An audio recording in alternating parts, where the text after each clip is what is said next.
been a long time, Ethan. Your mission, should you choose to accept. Everything you are,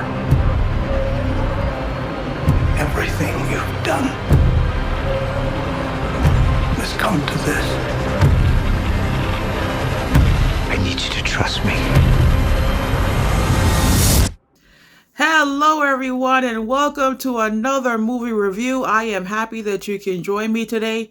If you are new to this channel, welcome. Click the subscribe button below for future notifications and updates. Click the like button to share this content with other movie fans. Okay, 3 years ago we found out that we were getting 2 MI films. 2 years ago we got Dead Reckoning Part 1 and yesterday we got the final Reckoning. So I have been waiting for this movie for 3 years. Therefore, I had to see it on opening day. I watched a couple of reviews, and now that I have watched the movie, I am a bit upset about the reviews I saw. But before I get into that, let's start from the beginning. Mission Impossible: The Final Reckoning is an action-adventure thriller. It stars Tom Cruise. It was directed by Christopher McQuarrie, and the running time is 2 hours 50 minutes. According to online reports, the brief description is as follows.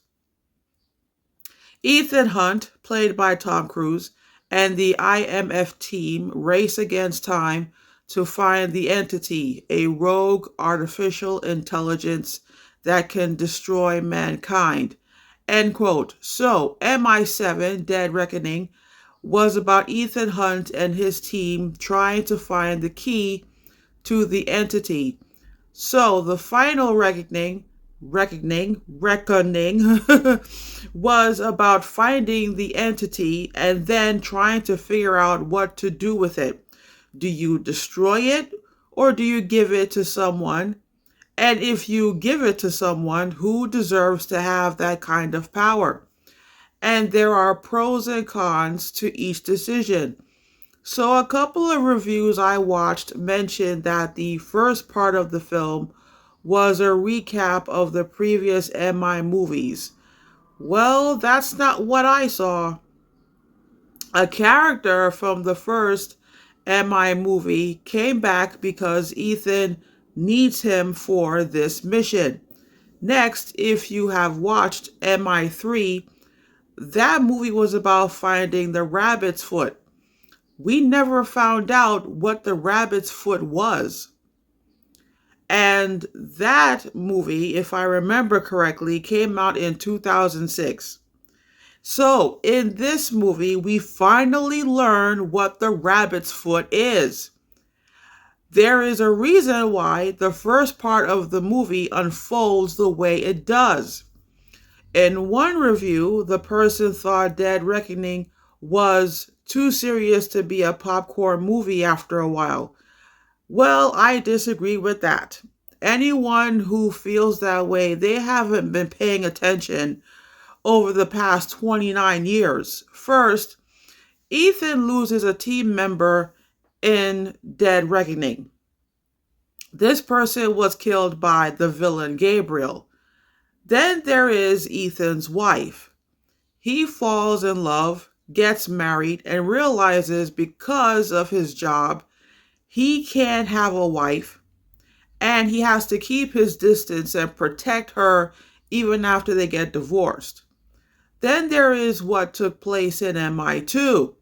Ethan fell in love with Naya, and he almost lost her in the end because she had to infect herself with Chimera and depend on Ethan to find the cure just in time.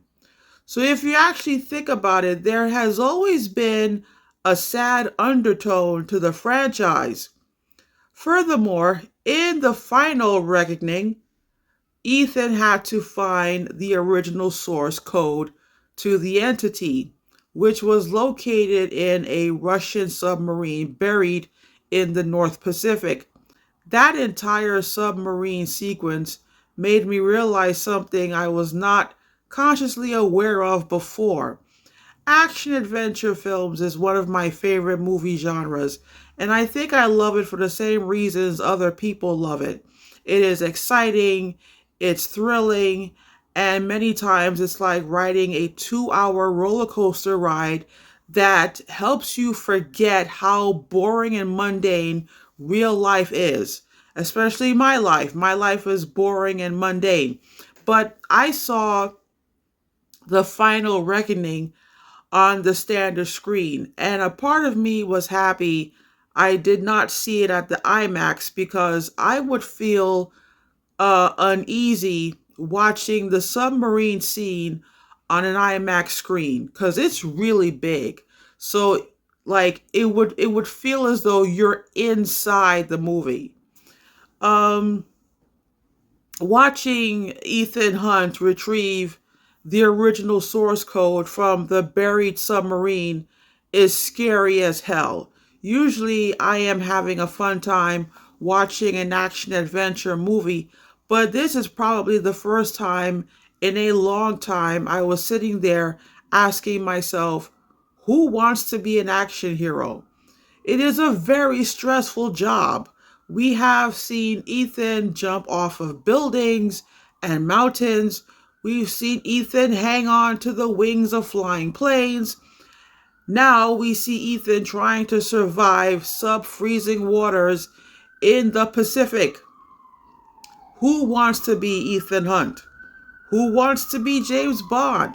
Who wants to be Dom Toretto in the Fast and Furious franchise? Who wants to be the cops in the Bad Boys franchise? When Marcus says he's stressed out, it's funny because Martin Lawrence is funny. But then when Mike and Marcus talk about going to therapy, you're thinking, oh, wait, yes, they really need therapy. Living an action adventure life is scary and stressful. So, yes, I don't mind watching a serious action adventure movie. I am thinking if this is the final MI movie, I would imagine Ethan Hunt going home somewhere. He is going to get some sleep and then go to therapy. Ethan Hunt is going to need therapy after everything that has happened and after losing the people he lost. So, I am going to give this film 4.5 out of 5 stars. This is one of the best films of the year. It is one of the greatest finales of any movie franchise, and it is one of the best action films ever made in the past 25 years. I love the ending. The last scene takes place at night in London. No dialogue, but you understand why the movie ends the way it does.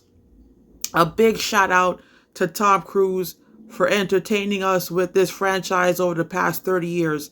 It is a great accomplishment. He is one of the last movie stars in terms of what a movie star should be. We know he's just a great guy.